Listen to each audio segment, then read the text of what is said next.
Leakage వ్యవహారంలో బాధితులైన లక్షలాది మంది విద్యార్థులు అభ్యర్థులకు మద్దతుగా కాంగ్రెస్ పార్టీ పీఎం మోదీ ఇంటిని ముట్టడించారు.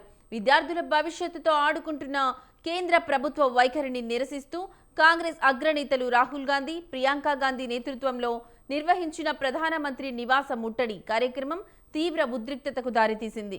శాంతియుతంగా నిరసన తెలుపుతున్న రాహుల్, ప్రియాంకలతో పాటు పలువురు కీలక నేతలను పోలీసులు అక్రమంగా అదుపులోకి తీసుకున్నారు.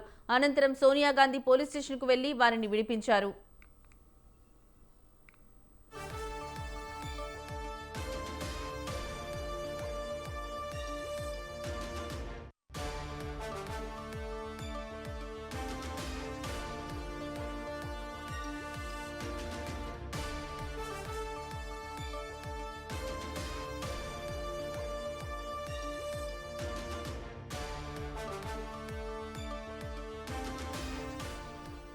ఈ పరిణామాలను తీవ్రంగా పరిగణించిన కాంగ్రెస్ అధిష్టానం కేంద్ర ప్రభుత్వ ప్రజా వ్యతిరేక విధానాలను ఎండగట్టేందుకు నీట్ అభ్యర్థులకు తక్షణమే న్యాయం చేయాలని డిమాండ్ చేస్తూ దేశవ్యాప్త ఆందోళనలకు పిలుపునిచ్చింది.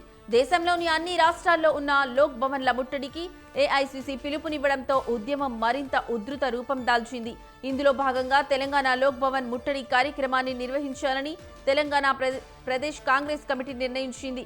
ఈ నిరసన కథన రంగంలో రాష్ట్ర ప్రభుత్వ మంత్రులు, సీనియర్ నాయకులు, ఎమ్మెల్యేలు, ఎమ్మెల్సీలతో పాటు ఎన్ఎస్యుఐ యూత్ కాంగ్రెస్ శ్రేణులు పెద్ద ఎత్తున పాల్గొనబోతున్నాయి. లోక్ భవన్ ముట్టడి పిలుపుతో హైదరాబాద్ నగరంలో పోలీసులు ముందస్తు భద్రతా చర్యలను కట్టుదిట్టం చేశారు.